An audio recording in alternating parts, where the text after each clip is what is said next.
පළාත් පාලන ඡන්ද විමසීමට අදාළ ප්‍රචාර කටයුතු අවසන් වීමට නියමිතව තිබෙන්නේ තව එක දිනයක පමණ කාලයක් විතරයි. මේ දක්වා නාමජන බාර දීමේ සිට අද දිනේ දක්වා පැෆ්‍රා සංවිධානයට පැමිණිලි 470ක් වාර්තා වෙලා තිබෙනවා.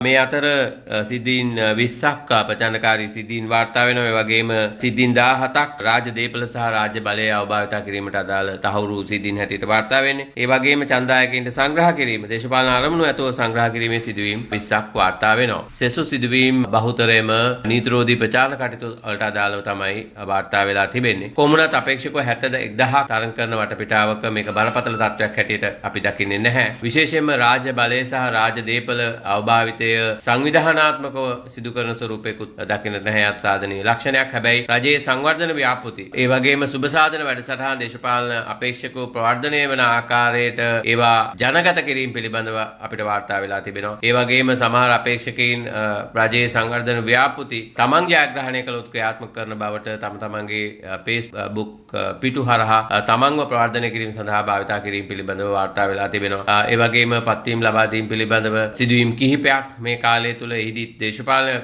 පක්ෂ ප්‍රවර්ධනය වෙන ආකාරයට මේ කටයුතු සිදු කරන බවට අපිට පැමිණිලි ලැබිලා තිබෙනවා. ආධාර ලබා දීමේ ක්‍රියාවලිය. එහෙම නැත්නම් ඡන්දායකයට ඍජු ලෙස ඡන්දායකයාගේ ඡන්දය පිළිබඳව තීන්දුව ගැනීමේ නිදහසට බාධා වන ආකාරයේ කාරණා පිළිබඳවත් අපිට යම් සිදුවීම් ප්‍රමාණයක් වාර්තා වෙනවා. නමුත් සමස්ත තත්වය සලකා බැලීමේදී පෙර මැතිවරණත් එක්ක සාපේක්ෂව සංසන්දනාත්මකව බැලීමේදී මේ මැතිවරණයේ මේ දක්වා ප්‍රචණ්ඩත්වයේ රාජ්‍ය බලය භාවිතා කිරීම, ඒ වගේම ඡන්දායකින්ට අල්ලස් ලබා දීම, ඒ වගේම නීති විරෝධී ප්‍රචාරණ කටයුතු, මේ සමස්ත ක්‍රියාවලියම යම් සාධනීය බවක් මේ මැතිවරණයේදී මේ දක්වා අත්පත් කරගෙන තිබෙනවා. ඒ නිසා අපි විශ්වාස කරනවා ඉදිරි දිනයේ තුලත් මේ තත්ත්වය මේ ආකාරයට පවත්වා ගන්න පුළුවන්කම ලැබෙයි කියලා. ඒ වගේම අපි සියලුම අපේක්ෂකයින්ගෙන් දේශපාලන පක්ෂ වලින් ඉල්ලා සිටිනවා හෙට මධ්‍යම රාත්‍රී 12න් අනතුරුව කිසිදු ආකාරයක ඍජු හෝ වක්‍ර මැතිවරණ ප්‍රචාර කටයුත්තක් සිදු කිරීමේ හැකියාව නැහැ. ඒ නිසා කිසිදු ආකාරයකට ආගමික උත්සව හෝ එහෙම නැත්නම් වෙනත් ක්‍රීඩා උත්සව හෝ වෙනත් කිසිදු ආකාරයකට ඡන්දායකයාගේ නිදහස් මතයට බලපෑමක් එළවෙන ආකාරයේ ක්‍රියාකාරකම්